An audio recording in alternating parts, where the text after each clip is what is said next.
सभी के लिए नमस्कार। जितने भी हमारे स्टूडेंट जुड़े हुए हैं सभी का बहुत बहुत आभार। और अब आपका एग्ज़ाम कब से होना है, एक स्कीम का जो नोटिफिकेशन है वो आ चुका है। जिसको नहीं मिला है कमेंट में फटाफट बता दीजिएगा। और किस सेमेस्टर की स्कीम की मतलब स्कीम के आधार पर आप वीडियो चाह रहे हैं, जो सब्जेक्ट हैं वो अगर वीडियो आप चाह रहे हैं स्कीम पर, तो आपके लिए कल आपके लिए या रात में किसी भी टाइम समय में मैं आपके लिए प्रोवाइड करा दूँगा। तो और आज की वीडियो में हम सेमेस्टर 5 में जो हम कंप्लीट करेंगे वो पार्ट 3 रहेगा। सेमेस्टर 5 है जिसमें हम सब्जेक्ट हिस्ट्री की बात करेंगे। हिस्ट्री में आज फर्स्ट पेपर है। फर्स्ट पेपर का नाम है आपका भारत में राष्ट्रवाद, यानी कि भारत में राष्ट्रवाद का होता है। इसमें हमने सभी इकाई को कंक्लूड किया है और जिसके आधार पर हमने दीर्घोत्तरी क्वेश्चन और आपके जो लघुत्तरी क्वेश्चन हैं, यानी कि शॉर्ट आंसर टाइप क्वेश्चन, वो भी मतलब इसमें से निकाल लिए हैं। और एक पेपर है आपका है फर्स्ट पेपर, आज के वीडियो में कंप्लीट हो जाएगा इम्पोर्टेंट क्वेश्चन के साथ में। और यदि आप लोग इनके आंसर यदि आप चाहते हैं तो आंसर भी आपको प्रोवाइड करा दिए जाएंगे। इसके जस्ट बाद आपके लिए हिस्ट्री का सेकंड पेपर का सिलेबस मैं नहीं बताऊंगा, लेकिन सीधे आपके लिए जो इंपॉर्टेंट क्वेश्चन रहेंगे उनकी हम सीधी सी बात करेंगे। और इंग्लिश का जो फर्स्ट पेपर है वो कंप्लीट हो चुका है, short question, based short question और साथ ही लॉन्ग क्वेश्चन का वीडियो अपलोड हो चुका है। प्लेलिस्ट में आप जरूर विजिट कर लीजिएगा। जो भी स्टूडेंट हैं एक बार आप लोग विजिट जरूर कीजिएगा, प्लेलिस्ट ओपन कीजिए, दोस्तों में शेयर कीजिएगा। तो आइए इसको शुरू कर लेते हैं फटाफट। और इसके बाद आपको परमानेंट वीडियो मिलेंगे आज से, क्योंकि नोटिफिकेशन आ चुका है, एग्जाम बहुत जल्द होने वाले हैं आपके। और जिस किसी के पास स्कीम अवेलेबल नहीं है तो प्लीज़ कमेंट में बताइएगा। आपके लिए हम वीडियो के माध्यम से फर्स्ट सेमेस्टर, थर्ड सेमेस्टर और फिफ्थ सेमेस्टर के पेपर कब कब है तो उसका हम वीडियो आपको प्रोवाइड करा देंगे। तो फटाफट कमेंट कीजिएगा और वीडियो को अपने दोस्तों से जरूर कीजिएगा। तो इसमें हम लॉन्ग क्वेश्चन कंप्लीट करेंगे, जो कि हमारे लगभग लॉन्ग और शॉर्ट दोनों मिला लें तो हमारे क्वेश्चन बैठेंगे जाके 50। ठीक है, 75 मार्क होंगे कंप्लीट कुल आपके। 75 नंबर का क्वेश्चन पेपर होगा आपका, 2 घंटे का समय होगा इसमें। अब यहाँ पर सीधे हम लॉन्ग क्वेश्चन की बात कर लेते हैं। सन 1857 की क्रांति का प्रमुख कारणों का उल्लेख कीजिए। यानी 1857 में क्रांति हुई थी, उसके परिणाम क्या हुआ उनका, उसका परिणाम क्या रहा। ठीक है, इसके बारे में नेक्स्ट इसी में है। सन 1857 की जो क्रांति थी, यानी कि जन विद्रोह था, उसका कारण क्या था, तो उसके कारणों के बारे में बताना है। लॉन्ग क्वेश्चन है ये सारे। सन 1857 की क्रांति की असफल होने के कारण, देखिए यहाँ पर मैंने तीनों क्वेश्चन अलग कर दिए। ये क्वेश्चन एक में ही आ सकता है। कैसे आ सकता है? सन 1857 की क्रांति के परिणामों, क्रांति के आप क्या कारण थे और उसकी असफलता के क्या कारण रहे थे और साथ ही इसके परिणाम क्या हुए। तो इस तरीके से क्वेश्चन एक ही बन सकता था, पर हमने इसको अलग अलग कर दिया ताकि आप इसको अच्छे से समझ लें। अगला क्वेश्चन आपका है, भारत में राष्ट्रवाद के उदय की ऐतिहासिक पृष्ठभूमि और कारण क्या थे। जो पृष्ठभूमि क्या थी और उसके कारण क्या थे, इसकी भारत में राष्ट्रवाद उदय हुआ, इसकी आपको चर्चा कर रही है। ठीक है, क्वेश्चन हमारा 5 है।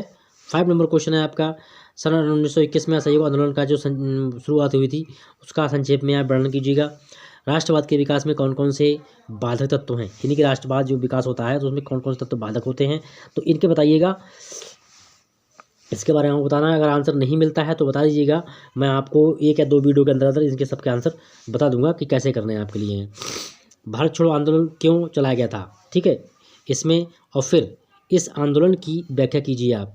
असफल होने के कारण क्या रहा। देखिए इस तरीके से मैंने क्वेश्चन आपका पूरा एक में कवर कर दिया था।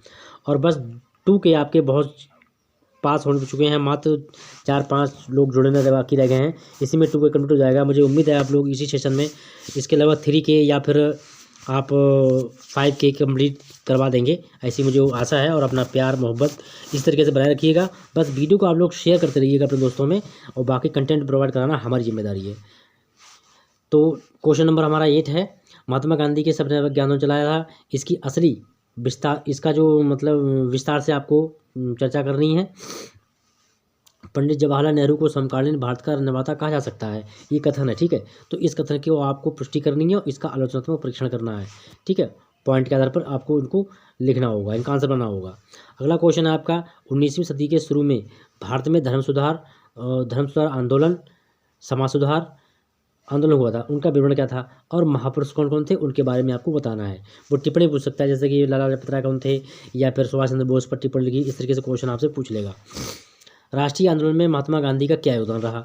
जो राष्ट्रीय आंदोलन रहे थे, जितने आंदोलन हुए थे स्वतंत्रता के लिए, तो उनमें महात्मा गांधी का जो है क्या आंदोलन रहा था, क्या सहयोग रहा, इसके बारे में आपको बताना है। क्वेश्चन नंबर अगला है हमारा, राजा राम मोहन राय, जैसा आप नाम जानते हैं, राजा राम मोहन राय को आधुनिक भारत का जनक कहा जाता है, यानी कि पिता कहा जाता है। इस कथन की आपको पुष्टि करनी है और उनकी उपलब्धियों का मूल्यांकन करना है। यानी राजा राम मोहन राय ने आधुनिक भारत को जनक कहा जाता है इनके लिए, तो उन्होंने क्या क्या उपलब्धियाँ हासिल की, क्या क्या समाज के लिए किया, तो ये सब आपको उनके बारे में बताना होगा। अगला क्वेश्चन आपका है, आधुनिक भारत में शिक्षा के विकास का या विकास पर एक विस्तार पूर्वक टिप्पणी लिखनी है। या फिर शिक्षा भारत में आधुनिक भारत में जो है शिक्षा के विकास पर जो है विदेशी कंपनी जो थी ईस्ट इंडिया कंपनी, उसका क्या महत्व रहा था, क्या रोल रहा था, उसके बारे में बताना आपको। भारत की स्वदेश नीति विदेश नीति के निर्धारण तत्वों की समीक्षा करनी है। यानी भारत की विदेश नीति के निर्धारक तत्व कौन कौन से थे, उनकी आपको समीक्षा करके बताना है। क्वेश्चन नंबर हमारा 15 है, और इसमें जो भी क्वेश्चन हमने आपको प्रोवाइड करा रहे हैं, ये क्वेश्चन आपको किसी न किसी रूप में 100% मिलेंगे, चाहे आपके लॉन्ग क्वेश्चन में आ जाएं या आपके शॉर्ट क्वेश्चन में आ जाएं, यानी कि दीर्घ उत्तरी में आ जाएं। और कुछ क्वेश्चन आपके अतल उत्तरी में पूछ सकता है, और अतल उत्तरी में आपसे क्वेश्चन पूछ सकता है, और कुछ महापुरुषों के नाम दे देगा, और उन महापुरुषों के लिए भी आपको पूछ सकता है। अगला क्वेश्चन आपका, महात्मा गांधी के राष्ट्रवाद पर विस्तार पूर्वक चर्चा कीजिएगा। रविंद्रनाथ टैगोर की राष्ट्रवाद की आलोचना को व्याख्या कीजिए। जो रविंद्रनाथ टैगोर थे उनके बारे में आपको बताना है। अगला क्वेश्चन है, उदारवादियों के सिद्धांत एवं उद्देश्यों पर प्रकाश डालिए। ठीक है, यहाँ पर मैं कुछ आप लोगों को उदारवादियों के नाम बता देता हूँ, जैसे कि दादा भाई नौरोजी ये भी एक उदारवादी नेता थे, जिनकी सामाजिक राजनीतिक आर्थिक विचारों की आपको व्याख्या करनी है, ये भी पूछ सकता है। क्वेश्चन नंबर 18 है हमारा। अब यहाँ आ गया प्रमुख उदारवादी नेताओं के बारे में आप अपने विचार विस्तृत कीजिए, जैसे दादा भाई नौरोजी, भूमेश चंद्र बनर्जी, गोपाल कृष्ण गोखले, फिरोज शाह मेहता, दिनशा वाचा, महादेव रानडे, ठीक है, महादेव गोविंद रानडे, सुरेंद्रनाथ बनर्जी, मदन मोहन मालवीय इत्यादि नेता हैं ये, जो कि आपके उदारवादी नेता रहे हैं। इनके बारे में आपको किसी से भी पूछ सकता है, तो अच्छे से इनके बारे में आप पढ़ लीजिएगा।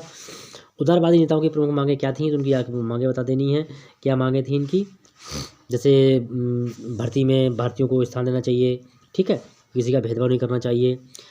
अतिवाद के उदय के कारणों का उल्लेख कीजिए। अतिवाद मतलब कि एक प्रकार से हड़प नीति समझ लीजिए। बंगाल का विभाजन प्रमुख कारण क्या थे, और ये क्या अतिवाद की उपज थी कि अब बंगाल का जो विभाजन हुआ था वो क्या अतिवाद के ही कारण हुआ था। स्वदेशी आंदोलन के व्यवहार के स्वरूप और उसके परिणामों की व्याख्या कीजिए। ठीक है, अगला क्वेश्चन आपका है, स्वदेशी आंदोलन के प्रमुख कारण व उद्देश्य क्या थे, इनके बारे में आपको बताना है। आपसे कारण पूछ सकता है या फिर उद्देश्य पूछ लेगा, दोनों को आपको कंप्लीट करना है। स्वदेशी आंदोलन के प्रसार में विभिन्न वर्गों ने अहम भूमिका निभाई, इस बात को आपको विस्तार से समझाना है। किन किन लोगों ने, जैसे विद्यार्थियों ने, किसानों ने, मजदूर वर्ग ने, सभी ने अपनी अपनी भूमिका निभाई थी। स्वदेशी आंदोलन का किस प्रकार अंत हुआ, या उसके प्रमुख कारण क्या थे, यानी कि किस प्रकार अंत हुआ, या फिर किन कारणों से स्वदेशी आंदोलन जो था उसका वो अंत हुआ या फिर वो समाप्त हो गया। अगला क्वेश्चन है, मुस्लिम लीग की स्थापना और उसके उद्देश्य व क्रियाकलाप, वेरी मोस्ट इंपॉर्टेंट क्वेश्चन है ये, इसको अच्छे से पढ़ लीजिएगा। आपके लॉन्ग क्वेश्चन कंप्लीट हो गए। अब हम बात करते हैं शॉर्ट क्वेश्चन की, यानी कि लघुत्तरी प्रश्नों की। इसमें भी आपको लगभग 20 से 25 क्वेश्चन मिलेंगे। तो अब यहाँ पर आपके जो क्वेश्चन 26 थे और 20, इसमें लगभग 50 क्वेश्चन आपके हैं। तो इसमें पहला क्वेश्चन आपका है, राष्ट्रवाद से आप क्या समझते हैं। राष्ट्रवाद के विकास में ब्रिटिश सरकार की साम्राज्यवादी लूट कहाँ तक जिम्मेदार है। अगर भारत में हमारा राष्ट्रवाद विकास हुआ है, तो उसमें जो साम्राज्यवादी लूट की थी ब्रिटिश सरकार ने, तो क्या वो भी जिम्मेदार है, अगर है तो कहाँ तक है, तो आपको प्रूफ करना है। अगला क्वेश्चन है, राष्ट्रवाद के विभिन्न स्वरूपों की विवेचना कीजिए। जितने स्वरूप हैं उनकी विवेचना आपको करनी है विस्तार पूर्वक। अगला क्वेश्चन आपका है very most important question number 4, Lord Ripon के स्थानीय स्वशासन, ठीक है, स्वशासन की प्रमुख विशेषताएं क्या थी। आर्य समाज पर एक लिख लिए, वेरी मोस्ट इंपॉर्टेंट क्वेश्चन है ये। राजा राम मोहन ने इसकी स्थापना की थी। और भारत के विभाजन का प्रमुख कारण क्या था, भारत का विभाजन क्यों किया गया, तो इसका अभी आपको बताना है। ये लॉन्ग क्वेश्चन में भी पूछ सकता है आपसे और शॉर्ट में भी पूछ सकता है। अगला क्वेश्चन है, साइमन कमीशन का संक्षिप्त मूल्यांकन कीजिए। वेरी मोस्ट इंपॉर्टेंट कमीशन है साइमन कमीशन। जब भारत आया था तो उसने क्या क्या उपद्रव किए थे, तो ये सारी चीज़ आपको बतानी होंगी। इसकी दृष्टि से काफ़ी इंपॉर्टेंट क्वेश्चन है ये। अगला क्वेश्चन आपका है, यहाँ दिया हुआ है, नेताजी सुभाष चंद्र बोस महात्मा गांधी पर एक संक्षिप्त लेख लिखिए। जैसे टिप्पणी टाइप आपको बता देना है, इनके जन्म के बारे में, इन्होंने क्या क्या कार्य किए थे, तो इस तरीके से आप पढ़ देंगे। जैसे अगर बाकी मैं आपको बोर्ड बता दूंगा कि कैसे इनका आंसर आपको बनाना है। और क्वेश्चन नंबर 9 है हमारा, भारत में निम्नलिखित में से किसी एक पर आप अपनी राय या टिप्पणी दीजिए। तो यहाँ पर देख लीजिएगा कुछ टिप्पणियाँ कुछ ऐसे इस तरीके से आपको दिए होंगे ABC करके या आबासा करके या फर्स्ट सेकंड थर्ड करके, जैसे एनी बेसेंट है, राजा राम मोहन राय हैं, बाल गंगाधर तिलक। तो एनी बेसेंट का बहुत बड़ा रोल रहा है इंडिया में, और राजा राम मोहन राय ने समाज सुधार के लिए बहुत अच्छा काम किया। बाल गंगाधर तिलक भी एक समाज सुधारक थे और उदारवादी नेता भी थे। तो इस तरीके से क्वेश्चन नंबर आपका 9 कंप्लीट हो जाता है। सन 1916 में शुरू किया गया होम रूल आंदोलन क्या था, इसकी आपको संक्षिप्त जानकारी देनी है, शॉर्ट में है। धार्मिक आंदोलन, धार्मिक सुधार क्षेत्र में आर्य समाज की क्या भूमिका रही थी, तो वो आपको बताना है। स्वामी विवेकानंद की प्रसिद्धि बढ़ने के क्या कारण थे, आप सभी जानते हैं स्वामी विवेकानंद के बारे में, तो अच्छे से पढ़ लीजिएगा। वेरी मोस्ट इम्पोर्टेंट क्वेश्चन है सारे, ये सारे क्वेश्चन आपके सिलेक्टेड हैं, किसी न किसी रूप में आपको क्वेश्चन मिलना तय है, चाहे आपके लॉन्ग में मिले या आपके शॉर्ट में मिले। क्वेश्चन का आंसर कैसे लिखना है वो भी मैं बता दूंगा। तब तक आप वीडियो को लाइक शेयर करते रहिएगा। फर्स्ट टाइम आए तो चैनल को सब्सक्राइब करके बेल आइकन को प्रेस कीजिएगा, जिससे निरंतर आपको अपडेट मिलता रहे। और वीडियो आपका दिन में किसी भी समय अपलोड हो सकता है, तो इसलिए आप लोग हमेशा कोशिश करें अधिक से अधिक कि आप लोग वीडियो को अपना मतलब समय दें यूट्यूब पर। ब्रह्म समाज और आर्य समाज के सिद्धांत में क्या भिन्नताएं थी, तो उन्हें आपको समझाना है। क्वेश्चन नंबर 14 है, राष्ट्रवाद और राष्ट्र और राष्ट्रवाद में क्या अंतर है, ये आपको बताना है। क्वेश्चन नंबर 15 है, आधुनिक भारत में विज्ञान एवं तकनीकी का विकास किस प्रकार हुआ था, तो इसको आपको समझाना है। आइए देखिए, अब आ गए यहाँ पर जो गर्म दल नेता हैं उनके बारे में बात कर लेते हैं। गर्म दल नेताओं पर टिप्पणी लिखिए, जैसे कि लाल, बाल, पाल, ये क्वेश्चन अलग अक्सर पूछ लेता है।